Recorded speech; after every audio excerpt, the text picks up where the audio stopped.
नमस्कार दोस्तों, स्वागत है आपका एसएससी लर्निंग पॉइंट में। आज हम करेंगे ज्योमेट्री एंड मेंसुरेशन का पार्ट नंबर 2। पार्ट नंबर 1 भी आप लोगों ने देख लिया होगा, आशा है उसको भी देख लो और कमेंट करके बता दिया करो कि सॉल्यूशन वगैरह कैसा लग रहा है।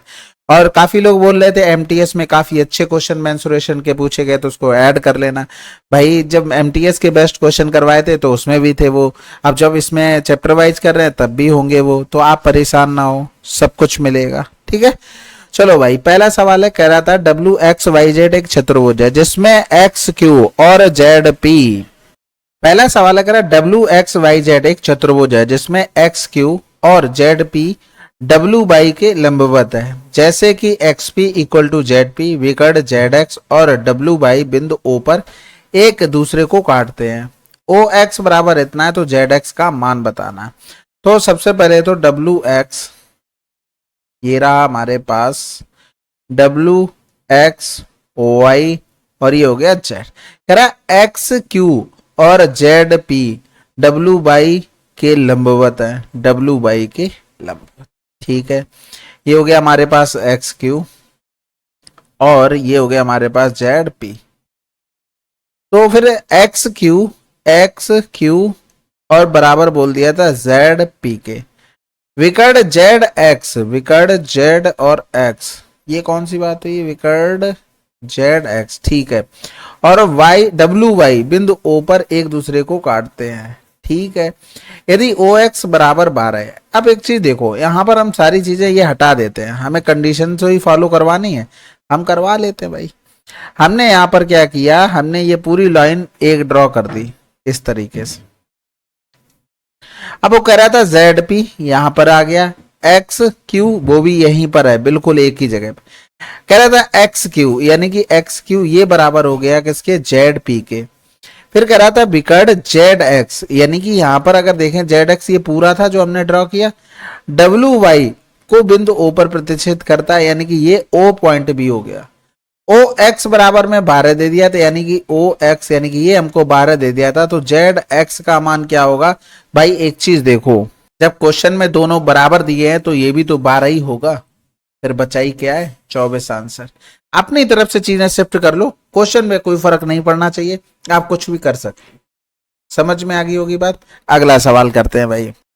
आर एक वृत्त के बाहर एक बिंदु है और इसके केंद्र से 18 सेंटीमीटर दूर है। बिंदु आर से खींचा गया एक सेकेंड, सेकेंड मतलब होता है कि छेदक रेखा की बात कर रहा है। बिंदु ए और बी पर वृत्त को इस प्रकार इस तरह काटता है कि आर ए इतना, ए बी इतना, वृत्त की त्रिज्या क्या है। तो ये रहा सर्किल हमारे पास। कह रहा था आर वृत्त के बाहर एक बिंदु है, केंद्र से इसकी दूरी 18 सेंटीमीटर है, ये हो गया 18 सेंटीमीटर। आर से खींचा गया सेकेंड, ये आर से खींचा गया एक सेकेंड हो गया, ये वृत्त को ए और बी पर काटता है।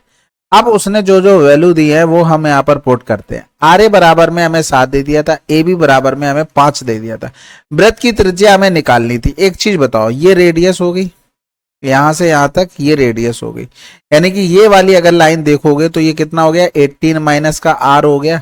बस अब यहाँ पर डायरेक्टर रूल लगा दो, क्या लगाओगे, आर ए इनटू में आर बी बराबर में यहां पर मान दे देते कोई टी, यानी कि आर टी, और इधर भी दे दो ओ। ओ तो पॉइंट का मान तो नहीं दिया, यस दे दो, कोई दिक्कत नहीं। इनटू में हो गया आर एस। हमें इसके सारे मान रखने हैं और मान रख दोगे हमें आंसर भी पता लग जाएगा। तो आर ए बराबर में 7, आर बी बराबर में 12, आर टी का मान 18 माइनस का आर, और आर एस यानी कि लास्ट तक चला जाएगा तो 18 प्लस का आर, क्योंकि यहां से यहां तक पूरा कितना था, 18 था, तो ये हो गया 18 प्लस का आर, यानी कि 12 सत्ते 84 और 324 माइनस का आर स्क्वायर। तो दूसरी साइड लेके चले जाएंगे, आर स्क्वायर 4 से 4 और 12 से 8 गया तो 4 बच गया, और इधर बच गया 240। इधर करोगे तो ये 4 छंग 24, यानी कि 15 चौकू 60 भी होता है, 4 चौकू 16, 16 पंजे 80, 8 हो गया, यानी कि 4 बाहर आ जाएगा, रूट 15। ये किसका मान आ गया, ये आर का, ये यहां तक आर स्क्वायर का मान था, दोनों तरफ रूट ले लिया, 4 रूट 15 आंसर। अगला सवाल कह रहा था पीक्यू और आर एस बिंदु ए और बी पर एक दूसरे को प्रतिच्छेद करने वाले दो वृत्तों की उभयनिष्ठ स्पर्श रेखाएं हैं। जब ए बी ए बी को दोनों तरफ खींचा जाता है तो ये स्पर्श रेखाएं पी क्यू और आर एस से क्रमशः एक्स और वाई पर मिलते हैं। यदि ए बी 3 सेंटीमीटर है, एक्स वाई 5 सेंटीमीटर है, तो पी क्यू का हमें क्या बताना है, मान बताना है। तो सबसे पहले तो दो वृत्त बना लेते हैं। ये रहे हमारे पास दो वृत्त, ये रहे हमारे पास दो वृत्त, ठीक है। ये ए और बी पर क्या कर रहे थे, काट रहे थे एक दूसरे को, और इनकी दो स्पर्श रेखाएं हैं। एक तो स्पर्श रेखा ये हो गई, इसका नाम दे दिया पी क्यू, और ये एक तो स्पर्श रेखा ये हो गई। वृत्त छोटा बन गया ना, इसको भी बड़ा बना लेते हैं भाई, टेंशन नहीं लेने का, टेंशन देने का। तो इस तरीके से ये यहां से बना, तो ये हो गया हमारे पास क्या, आर और एस। समझ में आ गई। अब वो कह रहा है ए बी को आगे बढ़ाते हैं। भाई हमने ए बी को इस तरीके से आगे बढ़ा दिया, तो इसको आगे बढ़ाया तो कह रहा था पी क्यू को एक्स पर और आर एस को वाई पर ये काटते हैं। हमसे बोला था ए बी बराबर में 3 बोल दिया था, यानी कि ए बी हमसे बोल दिया ये ए और बी, ये 3 बोल दिया था, एक्स वाई 5 बोल दिया था, यानी कि ये पूरा बोल दिया था 5। फिर बोला था पी क्यू का मान हमें बताना है। सबसे पहले समझने की कोशिश करो। देखो ये साइड है ना, कौन सी साइड, एक्स ए, ये दोनों साइडें बराबर होंगी, क्योंकि देखो इसकी रेडियस है वो भी दोनों तरफ सेम रहेगी, इसकी रेडियस दोनों तरफ यानी कि पी क्यू और आर एस के लिए सेम रहेगी, यानी कि सेम प्रॉपर्टी पर काम करेगी। तो 5 से 3 गया 2, 2 बचा तो ये 1 हो जाएगा, एक ये 1 हो जाएगा, दोनों बराबर हो गए। सिमिलरिटी वाली प्रॉपर्टी एक तरीके से समझ लो, इसमें हमने पुट कर दी, क्योंकि दोनों जगह रेडियस तो दोनों टेंजेंट पे हमारी बराबर रहेगी, चेंज तो होगी नहीं बस। अब अगर हम लिखना चाहें तो पी एक्स स्क्वायर बराबर में 1 इंटू में ए बी, यहां पर पूरा लिख दे एक्स ए इंटू में एक्स बी, तो एक्स बी का मान कितना हो जाएगा, 4 हो जाएगा। यानी कि अगर पी एक्स बराबर लिखोगे तो ये कितना आ जाएगा, 2 आ जाएगा। अब जब इस तरीके से भाई इतना लगाए, इधर भी सेम बनेगा, एक्स क्यू भी सेम बनेगा, तो भाई अगर पूरा पी क्यू लिखोगे, यहां पर पी एक्स आया निकल के, तो पी क्यू लिखोगे तो ये क्या आ जाएगा, 2 का 2 गुना यानी कि 4 आ जाएगा। समझ गए ना। जैसे भाई अगर एक्स क्यू की तरफ से भी लिखते तो आपने ये प्रॉपर्टी पढ़ी है ना, जैसे ये बना हुआ था और ये इस तरीके से, ये हमारे पास एक्स क्यू हो गया था, ये 1 हो गया था, ये 3 हो गया था, तो 1 इंटू में 4 हो जाता एक्स क्यू स्क्वायर, तो एक्स क्यू यहां से क्या आ जाता, यहां से भी 2 आ जाता, दोनों को जोड़ देते। इसकी डायरेक्ट प्रॉपर्टी भी होती, क्या ही याद करना है भाई, जब नॉर्मल आप चीजें निकाल पा रहे हो फिर क्यों याद करना है। ठीक है, अगला सवाल करते हैं। कह रहा था ट्रायंगल पीक्यूआर में यदि पीटी माध्यिका है तो कौन सा सही होगा। देखो हमने आपको बताया था कि ये तो स्टैंडर्ड हो गया कि कुछ भी वैल्यू रखोगे आपकी बराबर वही चीज फॉलो करेगी। यानी कि हमने अगर इसको 2 मान लिया, इसको 2 मान लिया, इसको 2 मान लिया, पीटी माध्यिका है, जब भैया पीटी माध्यिका हो, चाहे आपकी हाइट हो चाहे कुछ भी हो, इक्विलैटरल ट्रायंगल में सभी चीजें बराबर होती हैं। यानी कि ये √3 आ जाएगा। कैसे आ गया √3, ये तो पता है ना, ये आ जाएगा √3/2a, ए का मान हमने 2 मान लिया तो √3, ये हाइट निकल कर आ गई। तो हाइट हो माध्यिका हो इक्विलैटरल ट्रायंगल में सब बराबर होते हैं। अब यहां पर अगर देखोगे तो ये बराबर बराबर भागों में भी बढ़ जाएगा, तो क्या करना है, यहां से ये 2 सही है, ठीक है। वैल्यू रखो, पी क्यू का स्क्वायर यानी कि 4, पी आर का स्क्वायर 4 बराबर में पी टी का स्क्वायर यानी कि 3 और प्लस में क्यू आर का स्क्वायर क्यू आर यानी कि 2, ये तो नहीं पॉसिबल है। पी क्यू का स्क्वायर पी क्यू यानी कि 4, पी आर यानी कि 4 बराबर में 2, पी टी स्क्वायर यानी कि 3 प्लस क्यू टी स्क्वायर यानी कि 1, 3 1 4 4 दूनी 8 4 4 8, ये देखो सेटिस्फाइड हो गया, आंसर लगा दो।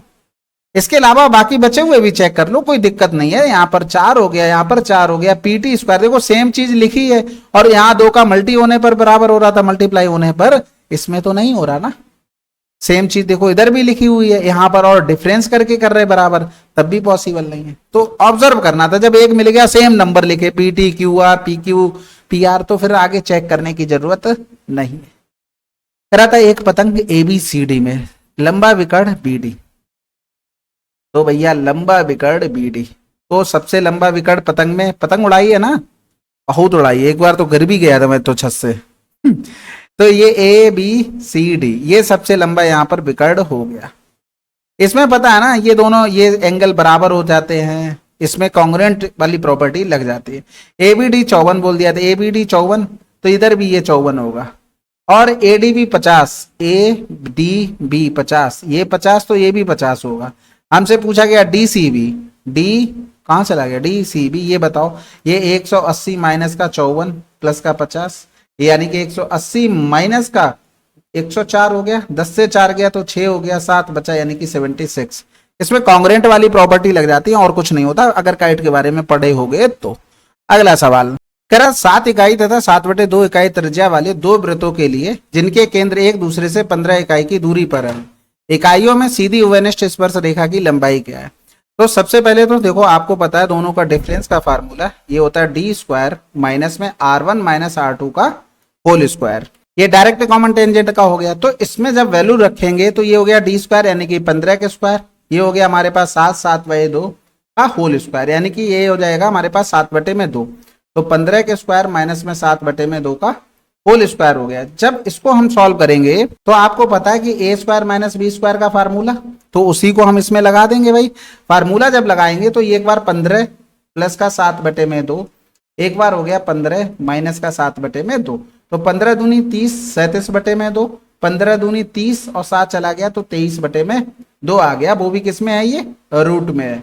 तो यहाँ पर 23 सत्ते 161 हो गया, कैरी 16, 23 69 और 6 75 और 10 85/4 हो गया। इसको भाग करते हैं तो 4 दूनी 8 हो गया, 4 एकम 4 हो गया, बचा कितना हमारे पास 1, 4 दूनी 8, 4 दूनी 8, 4 पंजे 20, ये आ गया। अब देखो रूट में जो भी होगा मान वो रूट लिया गया उसका, यानी कि इनका सबका स्क्वायर होगा। नॉर्मली लिखते हैं तो ये 256, ये 324, ये हो गया 225। अब एक चीज बताओ, यहां से सिंपल तरीके से देखो कि 256 तो 212 से ज्यादा है, हटा दो, 324 भी ज्यादा है। अब यहां पर अगर देखें 225 भी 212 से ज्यादा हो गया, इसका मतलब ये भी नहीं हो सकता भाई, हम अप्रॉक्स ले रहे हैं, हम नॉर्मल 15 का भी स्क्वायर कर रहे हैं तब भी जो रूट में वैल्यू आई उससे ज्यादा आ गया। इसका मतलब कहीं ना कहीं ये रहा होगा 196 और 14.586 का निकालेंगे तो वो उसके पास पहुंच जाएगा। तो आंसर हमारे पास फर्स्ट। अगला सवाल कह रहा है एक वृत्त पर एक त्रिभुज एबीसी बनाया गया है, एक वृत्त पर एक त्रिभुज एबीसी, वृत्त का व्यास एबी है। सबसे पहले अगर डायामीटर मिल जाया करे ना उसको तुरंत से पकड़ो भैया बस, क्योंकि सबसे आसान चीज यही होती है, अगर डायामीटर मिल गया तो सवाल बहुत आसान हो जाता है, क्योंकि दुनिया भर की तो चीजें बन जाती हैं उससे। तो ये सी हो गया हमारे पास। बीसी वृत्त की त्रिज्या के बराबर है, यानी कि ये रेडियस के बराबर है, तो अगर हम इसको यहां से ड्रॉ कर दें तो ये तो तीनों लाइनें बराबर हो गई, यानी कि ये 60, ये 60, 60, 60 से बात चलेगी, चल जाएगी। फिर कह रहा था ए बी सी, पहले तो इसको ही कर लो, ये 60 हो गया, ये 60 हो गया, ये पूरा अर्धवृत्त में गुणा 90 बनता, तो ये कितना हो गया हमारे पास 30 हो गया। इधर भी दोनों साइडें बराबर हैं तो ये 30 हो जाएगा, 30 30 60, ये कितना हो गया 120 हो गया। अब जो भी मान पूछा गया आप उसको पकड़ो और दे मारो। ए बी सी यानी कि 60 बराबर में x इंटू में बी ए सी यानी कि 30, तो x बराबर कितना आ गया। अगला सवाल कह रहा है एक आयताकार मैदान में लंबाई और चौड़ाई का योग 9 है, यानी कि लंबाई और चौड़ाई का योग 9 है, और क्षेत्रफल इतना है, यानी कि L इंटू में भी 18 है, यहां पर सेंटीमीटर स्क्वायर कर लेना। कह रहा है यदि लंबाई a है और चौड़ाई b है तो हमें मान बताना है a square minus A B plus का b स्क्वायर, यानी कि a स्क्वायर प्लस में b square minus A B का मान बताना है। तो अगर हम क्या करें लंबाई a प्लस बी, ठीक है, बराबर में 9, यहां पर ए बी बराबर में 18 दिया गया। देखो बहुत आसान हो गया। कैसे आसान हो गया, अगर आप यहां पर वैल्यू रखोगे तो इसकी तो 18 हो गई, इसका निकालना यानी कि इसका होल स्क्वायर कर देंगे, भाई लिख ही देते पूरा फार्मूला, वैसे डायरेक्ट आप सोच सकते थे। 81 हो गया, हमें इसका मान पता है, यानी कि ए स्क्वायर प्लस में बी स्क्वायर 81 माइनस का 2 और 18, यानी कि 81, 18 दूनी 36 हो गया, 11 से 6 गया 5, 7 से 3 गया 4, 45 पुट कर दो, 15 से 8 गया 7, 3 से 1 गया 2। अगला सवाल करें, चलो फिर। कह रहा है ए बी केंद्र ओ वाले वृत्त की जीवा है, वृत्त की परिधि पर बिंदु डी से दीर्घ खंड में निकलने वाली रेखा DOC सी पर बढ़ाई गई AB से इस प्रकार मिलती है कि BC बराबर OD। यदि कोण BCO 30 डिग्री है तो कोण AOD का मान क्या है। तो सबसे पहले तो एक हम बनाते हैं चित्रहार, फिर कह रहा था AB इसकी एक जीवा है AB। अब वो कह रहा था कि कौन सा था, मेजर वाला था ना, मेजर सेगमेंट, ठीक है, और वो कह रहा था डी से दीर्घ खंड से निकलने वाली रेखा DOC सी पर बढ़ाई गई AB से इस प्रकार मिलती है, यानी कि C पर मिलती है, और फिर DOC ये हो गया D, यहां पर सेंटर O हो गया, C हो गया। अब उसने जो जो बोला है ना उस पर हम थोड़ा गैर करते हैं, गौर करते हैं, गैर नहीं गौर। बीसी बराबर में ओडी, यानी कि ये इसके बराबर हो गया। बीसीओ ये 30 डिग्री दे दिया था। एओडी का मान देखो, ये डायरेक्ट रिजल्ट होता है, ठीक है। ये आर हो गया, ये आर हो गया, ये भी आर बोल दे, और ये अगर थीटा हो तो ये वाला डायरेक्ट होता है 3 थीटा, यानी कि 30 गुणे में 3, ये कितना आ गया 90 डिग्री आ जाएगा। अगर प्रॉपर ही करना है, प्रॉपर ही करना है तो भी कर सकते हैं भाई। देखो ये इसको यहां से हमने ड्रॉ कर दिया, ये रेडियस, ये भी रेडियस, तो ये भी कितना हो गया, ये 30 हो गया। और एक्सटीरियर एंगल कौन से ट्रायंगल में देख रहे हैं, बीओसी से, ये कितना हो जाएगा 60 हो जाएगा, तो ये भी 60 हो गया, ये भी 60 हो गया, क्योंकि तीनों भुजाएं बराबर हो गई हमारे पास, ठीक है। तीनों भुजाएं करें, ये दो भुजाएं बराबर थी ना 60-60, तो तीसरा एंगल ऑटोमेटिक, तो ये भी बराबर हो जाएगी। जब ये पूरा हमारे पास 90 हो गया तो ये ऑटोमेटिक 90। आपके ऊपर है आप कैसे करना चाहते हैं, बाकी हम इसको इरेज कर देते हैं जिससे फार्मूला आप देख सकें। डायरेक्ट बोले तो डायरेक्ट। एक बार कमेंट कर दिया करो कि आपको सोल्यूशन पसंद आ रहा है, या फिर कंपाइलेशन में कोई चेंजमेंट करना हो, कुछ भी। देखो आप मेंसुरेशन और ज्योमेट्री का बोल रहे तो इतना कोई फर्क नहीं होता, आप क्वेश्चन हम बार बार इधर उधर छाटते, इससे बढ़िया कम टाइम में ये चीजें सब एक साथ कर लो, आपको प्रैक्टिस ही तो करनी है। कह रहा था एबीसी पीक्यूआर सर्वांग समय, यानी कि बिल्कुल बराबर है एक दूसरे में, कोई भी चेंजमेंट नहीं। ए बी 8 बराबर पीक्यू भी है, बीसी इतना हो गया, बी 35 है, तो कोण पी प्लस सी बताना। तो देखो यहां पर दो एंगल हो गए, दो ट्रायंगल ए बी सी और पी क्यू आर, ये साइड इसके बराबर है, बीसी बराबर में क्यू आर है, तो यहां पर सर्वांगसम बोल दिया, तो इसका मतलब ये तीसरी साइड ऑटोमेटिक बराबर हो जाएगी, क्योंकि उन्होंने सर्वांगसम बोल रखा है, तभी बराबर भी होते हैं। अब बी बोल दिया था 35, तो इसका मतलब ये 35, तो क्यू भी 35, क्योंकि 2 और 1 के बीच में ये है, इधर भी है। फिर पी और सी चाहिए, यानी कि पी और सी। तो एक चीज बताओ, अगर ये थीटा है तो ये थीटा होगा, ये अल्फा है तो ये अल्फा होगा, तो पी और सी चाहिए, यानी कि थीटा प्लस का अल्फा चाहिए। बात खत्म हो गई ना, सवाल में कुछ दम नहीं बची है, क्योंकि आप इस ट्रायंगल में लिखोगे तो थीटा प्लस का अल्फा प्लस का 35 बराबर में 180, तो थीटा प्लस का अल्फा बराबर 180 से अगर 35 हम घटा देते हैं तो 150 से 5 कम करेंगे 145 आ जाएगा। थीटा क्या हमारे पास एंगल पी है, अल्फा क्या हमारे पास एंगल सी हो गया, बात खत्म। अगला सवाल कह रहा था, एक रेखा दो सकेंद्रीय वृत्तों को काटती है, वृत्तों पर इस रेखा द्वारा बनाई गई जीवा की लंबाई 6 सेंटीमीटर और 18 सेंटीमीटर है, दो वृत्तों की त्रिज्याओं के वर्गों में अंतर ज्ञात कीजिए। तो भाई सबसे पहले तो दो सकेंद्रीय वृत्त है, सकेंद्रीकृत मतलब कोसेंट्रिक मतलब एक ही सेंटर हो जिनका।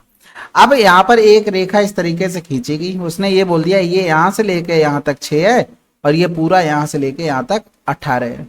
अब ये अगर सेंटर है तो यहां से इसको मिलाया और यहां से इसको मिला दिया, ठीक है, इधर से इसको मिला दिया, ठीक है।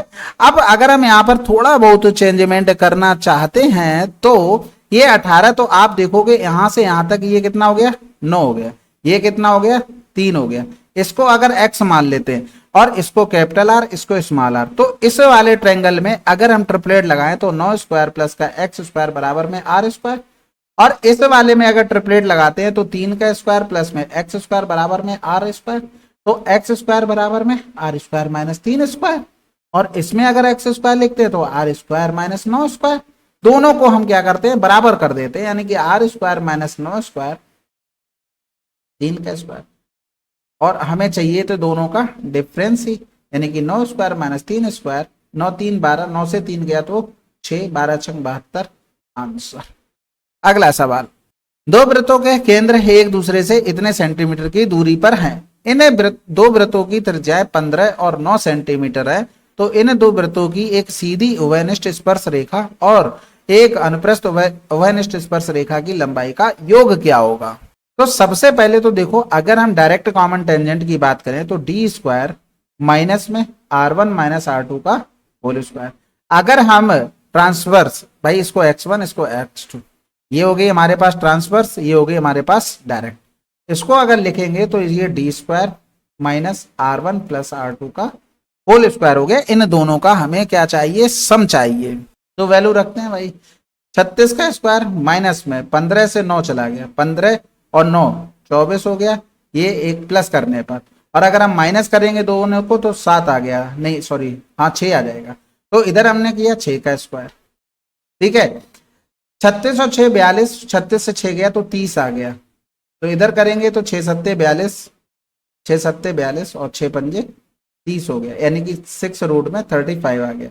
इधर अगर हम इसको सॉल्व करते हैं तो ये अंडर रूट में 36 का स्क्वायर प्लस में 24 सॉरी माइनस 24 का स्क्वायर, जोड़ेंगे तो 30 20 50 और 10 60 हो गया, और घटाएंगे तो 2 3 से 2 गया 1 हो गया, यानी कि इसको लिखेंगे 12 पंजे 60 गुणे में 12। तो 12 अगर हमने बाहर कर लिया तो रूट 5 में दोनों को जोड़ देंगे, दोनों को, यानी कि x1 x2 6 रूट 35 प्लस का 12 रूट में 5 हो गया।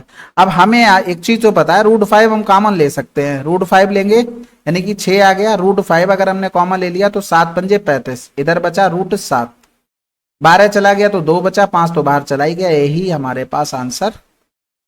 अगला सवाल थोड़ी कैलकुलेशन थी, बाकी तो आसान था।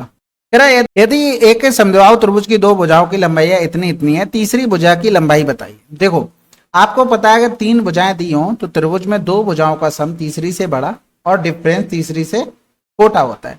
अब हमारे पास कंडीशंस है कि 6 और 12, तो अगर हम यहाँ पर देखेंगे तो एक बार 6 6 12 लेंगे, और हो सकता है कि हमारे पास 12 दी हो, तो आप अगर देखोगे इन दोनों का सम 12 बराबर 12 आ रहा है, जो कि पॉसिबल नहीं है भाई, सम बड़ा होना चाहिए था, यानी कि ये पॉसिबल नहीं हो सकती। इधर 12 6 18, भाई देखो इससे तीसरी से बड़ा आ रहा, 24 तीसरी से बड़ा आ रहा, समझ रहे ना, यानी कि यहाँ पर एक कंडीशन फेल हो रही है, तो इसलिए हमारे पास जो तीसरी भुजा होगी वो 12 ही हो। अगला सवाल, एक चतुर्भुज एबीसीडी में ये कह रहा था AB बराबर में BC, ठीक है, और AD DC के बराबर है, ABD 68 है, ADB इतना है, BDC इतना है, ये इतना, इसका मान बताना है। अब ये हमको बोल रहा है चतुर्भुज A B और C और ये D हो गया, कह रहा था AB बराबर में BC और AD बराबर में हो गया हमारे पास DC। ABD यानी कि अगर इसको हम ड्रॉ करते हैं यहां से तो ये वाला हमारे पास 68 हो गया, ADB ये हो गया 2y माइनस का 7, और BDC है BDC ओके, ये वाला हो गया हमारे पास 33, और DBC ये वाला हो गया हमारे पास 3x प्लस का 2। अब आप एक चीज देखो, ये दोनों ट्रायंगल जो हमने बनाए हैं ये कॉन्ग्रुएंट नहीं हो गए, कौन कौन से, ABD ट्रायंगल कॉन्ग्रुएंट होगा हमारे पास CBD, ठीक है। एग्जैक्ट हमारा सीक्वेंस नहीं लिखा हो सकता है, लेकिन ये दोनों कॉन्ग्रुएंट हैं, क्योंकि देखो ये भुजा इसके बराबर होगी, ये भुजा इसके बराबर होगी, तीसरी भुजा ऑटोमेटिक कॉमन है। तो आपको एक चीज पता होना चाहिए कि 3 और 1 के बीच में ये है और इधर ये है, यानी कि 2y माइनस 7 इक्वल टू में 33, तो यहाँ पर 7 3 10 हो जाएगा 40, यानी कि y इक्वल टू में 20 आ गया। इसी तरीके से डबल और सिंगल के बीच 68 है, इधर कितना है 3x प्लस का 2 बराबर में 68, 68 और 2 कितना हो जाएगा 64, घटाएंगे तो 66, तो ये आ जाएगा 22, वैल्यू रख देते हैं, यानी कि 2 गुणे में 22 प्लस में 3 गुणे में 20, तो 22 दूनी 44, 20 तिया 60, यानी कि 4 104। अगला सवाल, दो वृत्त दो बिंदुओं P और Q पर प्रतिच्छेद करते हैं, PR PS दो वृत्तों के व्यास है PQR का। तो भाई बिल्कुल ठीक है, बनाते हैं इसको, बनाते हैं। ये हो गया P, ये हो गया Q और ये हो गया डायामीटर P और R, इधर हो गया P और S, ठीक है। आगे पूछा क्या है भाई, पूछा PQR, यानी कि PQR यानी कि यहां से इसको मिलाओ और इधर इसको मिलाओ, ठीक है। तो भाई सिंपल सा एक चीज देखो, ये क्या है डायामीटर है, और आपको पता है कि अर्धवृत्त में यानी कि हाफ सर्किल में बना कोण क्या होता है, समकोण होता है। तो समकोण होता है तो ये वाला क्या बनेगा 90 डिग्री बनेगा। कहां चला गया, अगला सवाल करते हैं भाई। केंद्र O वाले एक वृत्त पर बिंदु T से बिंदु P तक एक स्पर्श रेखा TP खींची जाती है। एक छेदक रेखा TQR बिंदु O बिंदु Q बिंदु T के समीप है, बिंदु T से खींची जाती है। बिंदुओं PQR को स्पर्श करते हुए वृत्त के अंदर एक त्रिभुज PQR बनाया जाता है, ठीक है। रेखाएं OQ OR खींचिए, यदि PTQ 27 TPQ 55 तो ROQ का मान क्या है। सबसे पहले तो एक चित्र बनाते हैं, सर्किल। कह रहा था पी से एक स्पर्श रेखा खींची जाती है, यानी कि पी पर, पी तक एक स्पर्श रेखा टीपी। ठीक है, ये कहाँ जा रहा है भाई, यहीं बने रहो, कहीं मत जाओ। ये हो गया हमारे पास टी और पी। टी क्यू आर एक छेदक रेखा, टी क्यू आर कह रहा बिंदु क्यू टी के समीप है, ये हो गया टी क्यू आर। फिर कह रहा था पी क्यू को स्पर्श करते हुए, पी क्यू और आर को स्पर्श करते हुए एक वृत्त के अंदर एक ट्रायंगल पी क्यू आर बनाया जाता है। तो सबसे पहले तो इसी को बना लेते हैं, ये लो। ठीक है, फिर कह रहा था रेखाएं ओ क्यू, रेखाएं ओ क्यू ये हमने यहां से ड्रॉ की, और ओ आर, ये हो गया ओ आर। यदि पी टी क्यू ये हो गया 27 और T P Q 55, T P Q ये हो गया 55। ठीक है, आर ओ क्यू का मान क्या होगा, यानी कि आर ओ क्यू, यानी कि ये मान निकालना है। यानी कि इसके लिए हमें ये वाला ट्रायंगल मिल जाए तो एंगल मिल जाए तो काम हो जाएगा। अब आपने अल्टरनेट सेगमेंट थ्योरम पढ़ी होगी, ये 55 हो गया भाई, ये तो पढ़ा होगा ना, ये किससे बना हुआ है, ये यहां से यहां से यहां से। अगर ये एंगल हमारे पास थीटा बन गया स्पर्श रेखा के साथ, तो ये भी थीटा होगा। तो वही चीज हमने यहाँ पर 55 बना दी। अब कुछ नहीं बचा, आपको एक त्रिभुज पकड़ना है। कौन सा त्रिभुज पकड़ना है, त्रिभुज पी आर टी में देखो 27, इसको मान लेते हैं थीटा, 27 प्लस का 55 प्लस का थीटा प्लस का 55 बराबर में 180 हो जाएगा। यानी कि ये हो जाएगा थीटा बराबर 180 माइनस का 110 माइनस का 27। तो इधर तो बचा हमारे पास 70, 70 माइनस का 27, 70 से 20 गया, 50 से 7 गया 43। तो ये जब 43 आ गया हमारे पास, तो ये बताओ ये वाला क्या होगा, ये 2 थीटा होगा, यानी कि 43 का 2 गुना, यानी कि कितना हो गया 86। अगला सवाल, केंद्र O वाले एक वृत्त में चाप ABC वृत्त के केंद्र पर 138 डिग्री कोण बनाता है। केंद्र O वाले, तो केंद्र O वाला ये हो गया ABC, ये जो चाप है ये हमारे पास केंद्र पर 138 का कोण बना रहा है। जीवा AB बिंदु P तक बढ़ाया जाता है, यानी कि AB को बिंदु P तक बढ़ा दिया गया। तब CBP का मान क्या होगा। देखो अभी थोड़ी देर पहले अल्टरनेट सेगमेंट थ्योरम आपको बताई थी, वही वो ना है, इसको यहां से ड्रॉ कर दो, बस खत्म हो गया सवाल। क्योंकि अगर ये वाला हम एंगल देखते हैं तो इसका आधा, यानी कि 2 छक्के 12 2 में 18, तो ये वाला भी कितना होगा 69। अगर नहीं समझ में आता, अगर इसको हम थीटा ले लें ऊपर, और तो ये क्या होगा 180 माइनस का थीटा।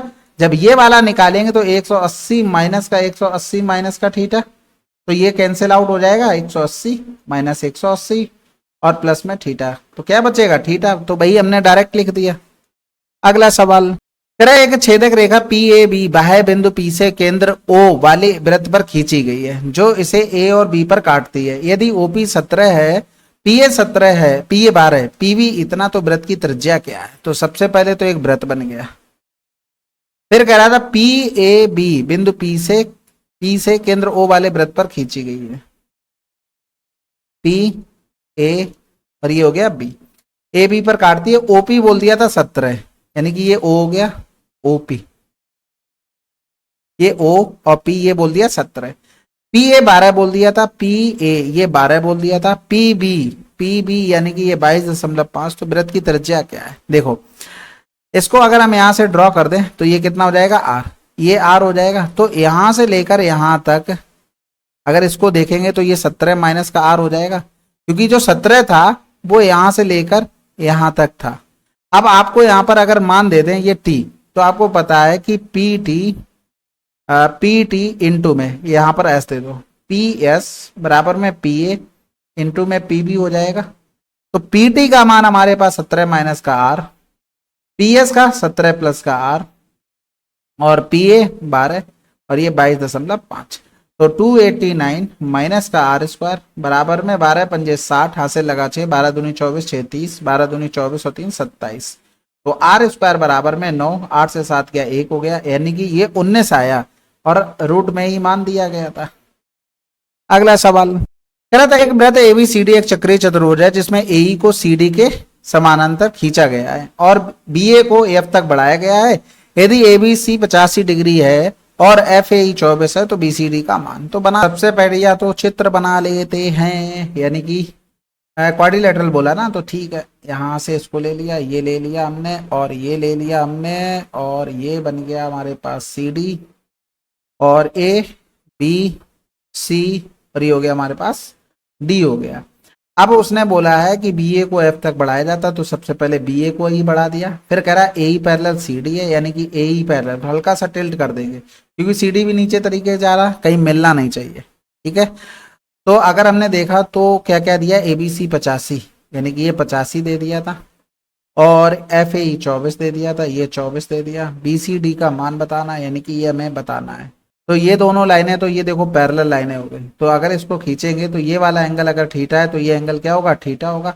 अब ये थीटा मतलब क्या हो गया, 180 माइनस का 85, यानी कि 10 से 5 गया पास, 17 से 8 गया तो 95। भाई आमने सामने के कोणों का योग 180 होता है, किसमें, क्वाड्रिलेटरल में। बस यानी कि आप यहां पर लिख सकते हैं क्या, 95। अब आपको पता है कि ये जो एंगल होगा भाई, ये एंगल होगा, यानी कि 24 प्लस का थीटा होगा, यानी कि इसको अगर लिखोगे तो 24 95, 5 4 9 हो गया, 9 2 11, यानी कि 119। पता है ना ये चीजें, ये अगर क्वाड्रिलेटरल है, अगर ये थीटा है तो ये भी थीटा होता है, और आप निकाल भी लोगे आमने सामने के 180, जब इसको निकालोगे फिर इसको फिर से 180 घटाना पड़ेगा, तो कैंसिल, वहां से बनता है। अगला सवाल, सी डी 88 सेंटीमीटर परिधि वाले एक वृत्त की स्पर्श रेखा है जिसका केंद्र ओ है, ओ सी वृत्त को बी पर काटता है, जबकि ओडी वृत्त को बी पर इस प्रकार काटता है कि सीओडी इतना। पीसी की लंबाई 6 है, यदि ओडी ओसी से 1 सेंटीमीटर अधिक है तो सीडी का आधा क्या होगा। तो सबसे पहले तो ये बोला था कि 88 सेंटीमीटर परिधि, यानी कि 2 पाई आर का मान 88 है, तो डायरेक्ट आर बराबर क्या आ जाएगा, 14। आपको पता होना चाहिए 7 होता है तो 44 परिधि, 2 पाई आर का मान पाई आर स्क्वायर 154, जब 14 होता है तो 88, ये 616, ये याद होना चाहिए। तो भाई एक सर्किल बना लेते हैं विधिवत वाला, ठीक है। और यहां से क्या बोला था कि ये हो गया ओसी वृत्त को पी पर काटता है, यानी कि ये ओ हो गया, ओसी वृत्त को सी पर पी पर काटता है, ओडी वृत्त को बी पर काटता है, ओडी वृत्त को बी पर काटता है। कह रहा था सी ओ डी 90 है, सी ओ डी ये 90 डिग्री है, पीसी 6 सेंटीमीटर है, पीसी 6, ओडी ओसी से, ओडी ओसी से, यानी कि ओसी हमें मिलाना पड़ेगा, सॉरी ओसी, ओडी और ओसी 1 सेंटीमीटर अधिक है, सीडी का आधा भाग, ठीक है, सीडी हमें इसीलिए मिलाना पड़ा। तो ये सी हो गया ऊपर थोड़ा, और डी हो जाएगा, ये सी एक डी। देखो आपको रेडियस पता लग गई, ये 14 हो गया, ये 14 हो गया। आप अगर हेट एंड ट्रायल लगाते तो 14 6 ये कितना हो गया, ये पूरा कितना हो गया था 20। आपने 20 21 29 पढ़ा है, 20 21 29, वो यही कह रहा था ओडी ओसी से 1 सेंटीमीटर अधिक है, बिल्कुल देखो 1 सेंटीमीटर अधिक आ रहा था, बात खत्म हो गई। पूछा गया सीडी का आधा, सीडी का आधा 29/2 हो गया, यानी कि 14.5 हो गया।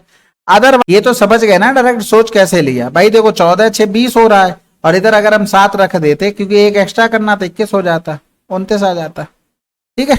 अगला सवाल कह रहा था 7 इकाई त्रिज्या वाले दो वृत्त एक दूसरे को इस प्रकार प्रतिच्छेद करते हैं कि उभयनिष्ठ जीवा की लंबाई 7 इकाई है, 7 इकाई है, वर्ग इकाई में उभयनिष्ठ भाग का क्षेत्रफल क्या है। चलो भाई चित्र बनाते हैं, ये हमारे पास रहा और एक हमारे पास ये रहा, ठीक है। यहां पर ये हो गई रेडियस, ये इधर हो गया, ये इधर रेडियस हो गई, और सबका मान कितना हो जाएगा 7 7 और 7 हो गया। हमसे पूछा गया था इस भाग का एरिया क्या होगा। तो सबसे पहले तो यहां पर क्या करते हैं, एक लाइन ड्रॉ करते हैं। हमने एक लाइन यहां पर ड्रॉ कर ली और इस सेक्टर का एरिया निकालेंगे। भाई देखो ये 7 और 7, उभयनिष्ठ की भी लंबाई कितनी दे दी थी, 7 दे दी, देखो उभयनिष्ठ जीवा हो गई। अब अगर हम इसका एरिया निकालेंगे कितने भाग का निकालेंगे, इतने भाग का, ये भाग निकाल ले, केवल एरिया इसका 2 गुना कर देंगे। यहां पर लिखेंगे सेक्टर का area pi R square theta बटे में 360 माइनस में √3/4 ए स्क्वायर हो जाएगा, ठीक है। अब यहां पर जो ए स्क्वायर का मतलब क्या हो गया, ए बराबर आर बराबर में दोनों चीजें 7 है, तो यहां पर अगर पाई का मान रखना है नहीं रखना है तो पाई 49, थीटा का मतलब 60 डिग्री हो जाएगा, तो 60 बटे में 360 और माइनस का √3/4 ये भी 49 हो जाएगा। तो देखते हैं भाई, जो जो कैलकुलेशन हो पाती उतनी करते हैं। सबसे पहले तो ये 6 बार चला जाएगा, फिर कुछ कटना तो है नहीं, 49 कॉमन ले लेंगे। तो 49 हमने ले लिया कॉमन, तो बचा क्या, π/6 माइनस का √3/4। अब ये एक पार्ट का आया है, हमें अगर ये दोनों पार्ट लेना है तो ये क्या हो जाएगा, 2 गुणे में 49 π/6 माइनस का √3/4। तो 49 दूनी 98, ये हमारे पास आंसर आ जाएगा 4th नंबर। अगला सवाल कह रहा है ओ केंद्र है और चाप पी क्यू आर ओ पर 240 डिग्री का कोण बनाता है, पी क्यू को ए तक बढ़ाया जाता है, तब इसका मान हमें बताना। तो बहुत आसान सवाल है ये। तो अगर हमने ये सर्किल बना लिया, सर्किल कह रहा था पी क्यू आर, यानी कि ये हो गया हमारे पास 240, यानी कि इस तरीके से हमें उल्टा बनेगा ये पी क्यू आर, तभी हमारे पास ये बन पाएगा, अदरवाइज नहीं। ये यहां पर 240 डिग्री का बना रहा कोण, ये इस तरीके से मिला दो, ये 240 का बना रहा है। समझ में आई को बात, बस खत्म हो गया सवाल। अब वो ये कह रहा था पी क्यू को ए तक बढ़ाया गया, भाई इसको ए तक हमने बढ़ा दिया गया, तब ए क्यू आर यानी कि इसका मान हमें निकालना है। तो आसान है भाई, 240 ये कितना बता 120, 360 बनाएगा पूरा, तो ये आधा बना देगा 60, ये कितना हो गया 180 माइनस का 60। अगला सवाल, एक वर्ग पर 2 बराबर वृत्त इस प्रकार खींचे जाते हैं कि वर्ग की विपरीत भुजा प्रत्येक वृत्त का व्यास बनाती है। यदि वर्ग का शेष क्षेत्रफल 42 है तो प्रत्येक वृत्त के व्यास की माप क्या होगी। तो भैया आसान है, वर्ग पर 2 बराबर वृत्त खींचे गए हैं, 2 बराबर वृत्त खींचे गए हैं कि वर्ग की विपरीत भुजा प्रत्येक वृत्त का व्यास, तो व्यास तो ये अर्धवृत्त हो गया, इधर ये एक अर्धवृत्त हो गया, एक दूसरे से टच ही करेंगे क्योंकि ये व्यास की तरह काम कर रहे हैं, दोनों व्यास की तरह काम कर रहे हैं, दो टच करेंगे तभी तो बराबर हो पाएगी रेडियस उसकी जोड़कर। नहीं समझे भाई, देखो ये 2r है, ठीक है, तो ये कितना होगा r, ये कितना होगा r, ये कितना हो गया 2r हो गया। अब तो समझ में आ गया, ठीक है। तो इसको यहां से इरेज करते हैं, इरेज करते हैं, ठीक है। अब वो कह रहा है शेष भाग का क्षेत्रफल दिया गया 42, यानी कि हमें एरिया देखना है पूरे का। अगर देखेंगे a स्क्वायर, यहां से ये a होगी पूरी साइड, ए स्क्वायर माइनस पाई इंटू में ए स्क्वायर वाई में 4 हो गया। रीजन इसके पीछे क्योंकि ये दोनों मिलकर एक वृत्त बनाएंगे भाई, ये आधा वृत्त और ये आधा वृत्त मिलकर एक वृत्त बना देंगे, और इनकी जो रेडियस है भाई कैपिटल आर थी, जो उसका डायामीटर था वो हमारे पास ए था, तो रेडियस a/2 हो गई। वही चीज हमने यहाँ पर पुट कर दी, इसका मान दे दिया था 42। तो यहाँ से ए स्क्वायर अगर कॉमन ले लेंगे तो ये हो जाएगा 7 चौक 28, 28 माइनस का 22 बटे में हो गया 4 और 7 में और आ जाएगा बराबर में 42। तो 8 से 2 गया तो 6, ए स्क्वायर बराबर में 7 गुणे में 4 गुणे में 42, 6 सत्ते 42 हो गया, यानी कि ए बराबर में 7 दूनी 14, ये हमारे पास आंसर आ जाएगा। अगला सवाल, एक त्रिभुज का परिमाप 36 इकाई है, इसका क्षेत्रफल वर्ग इकाई से अधिक नहीं हो सकता है। सबसे पहले तो भाई अगर हम सभी साइडें बराबर मान लेते तो ये 36 ए बराबर कितना हो गया 12 हो गया। अगर ये 12 हो गया तो यहाँ पर अगर एरिया निकालेंगे √3/4 ए स्क्वायर यानी कि 144, तो 4 3 12 हो गया और 4 6 24 यानी कि 36√3। इससे ज्यादा नहीं हो सकता, इससे ज्यादा वैल्यू भी नहीं लिखी, आंसर लगा दो। अगर आप चाहो अगर चाहते हो क्या कि 3 4 5 बना लो और 5 3 8 4 12 12 3 36 होता है, तो 3 3 का गुणा कर लो भाई। राइट एंगल ट्रायंगल आपको अगर देखना हो, देखो साइडें इक्वल कर ली और आपको सबसे बड़ी वैल्यू भी यही मिल गई, फिर कुछ चेक ही नहीं करना है, क्योंकि किसी बात का शक है, उससे बड़ी तो वैल्यू कुछ दी नहीं गई ना बस। बाकी अगर यहां से भी देखोगे तो 9 गुणे में 12, तो 2 छक्के 12 9 छक्का 54, कोई वैल्यू बन रही नहीं, तो यही बस सेटिस्फाइड हो गया। इक्विलेटर बना लो, खत्म करो उसको। कह रहा था पी क्यू आर में एस और टी पी क्यू और पी आर पर स्थित बिंदु हैं, इस प्रकार की S T parallel Q R S T triangle P Q R S T triangle P Q R को बराबर क्षेत्रफल वाले 2 भागों में विभाजित करता है। पी एस और क्यू एस का अनुपात हमको बताना है। तो सबसे पहले तो एक चीज देखो, यहाँ पर ट्रायंगल पी क्यू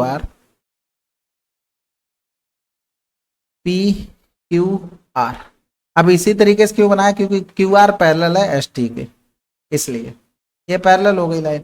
अब समान एरिया में इसको डिवाइड करता है क्या एस टी, यानी कि अगर हम यहाँ पर देखेंगे इसका एरिया 1 है, इसका एरिया 1, तो पूरे का एरिया क्या होगा 2 होगा। आपको पता है कि जब पैरेलल हो हमारे ट्रायंगल तो जो साइड का रेशियो होता है वो एरिया के साथ स्क्वायर में चलता है। तो कहने इसमें S1/S2 रखेंगे तो 1 में हमारे पास 2 हो जाएगा, यानी कि ये स्क्वायर में। तो ये S1/S2 क्या हो गया, 1/√2 हो गया। ये दे दिया था ट्रायंगल PST का और ये दे दिया ट्रायंगल PQR का। ठीक है, ये PST का एरिया, PST का एरिया और ये PQR का एरिया। बात समझ में आ गई? बस सवाल में अब कुछ बचा ही नहीं है, अब तो आप खुद ही कर ले जाओगे। साइड का रेशियो हमें PS से चाहिए, तो PS अगर हम देखेंगे तो ऊपर वाला 1 हो गया और पूरी साइड अगर हम यहां से यहां तक देखेंगे PQR में क्या आई थी साइड निकलकर, √2 आ गई थी। हमें चाहिए तो QS, तो QS कितना हो जाएगा, √2 माइनस का 1, यानी कि जो आंसर है हमारे पास वो 1/√2 माइनस का 1 आंसर। समझ में आ गई बात? ठीक है, तो ये हमारे टोटल कितने सवाल हो चुके हैं, 50 हो गए हैं, यानी कि CHSL में हम एंटर कर चुके हैं। तो आप टेंशन फ्री रहना, मेंसुरेशन के लिए जो आप सोच रहे थे MTS में बहुत अच्छे क्वेश्चन पूछे गए, वो सारे इंक्लूड किए जाएंगे, ऐसा नहीं कुछ छोड़ दिया जाएगा। ठीक है, बाकी आप अच्छे से पढ़ते रहो, बहुत मन लगा के पढ़ना होता है, ऐसा भी नहीं कि फॉर्मेलिटी करते चले जा रहे हैं, पढ़ाई कर रहे हैं बहुत और कुछ याद नहीं हो रहा है, तो वो भी नहीं है। जितना भी करो आप अपनी तरफ से 100% दो, होना ना होना वो भगवान के ऊपर है, वो आपके लक के ऊपर भी होता है कि आप कहां तक पहुंच पा रहे हैं। ठीक है, अपनी तरफ से कोई कसर नहीं कि कल को सोचो काश ये कर लेते। बाकी कोई सजेशन बताना हो तो बताइए, वीडियो से रिलेटेड या कंटेंट से रिलेटेड, और मिलते हैं अगले वीडियो में। तब तक के लिए जय हिंद, जय भारत। और हाँ, वीडियो कंप्लीट करते हो तो डन जरूर से लिख दिया करो।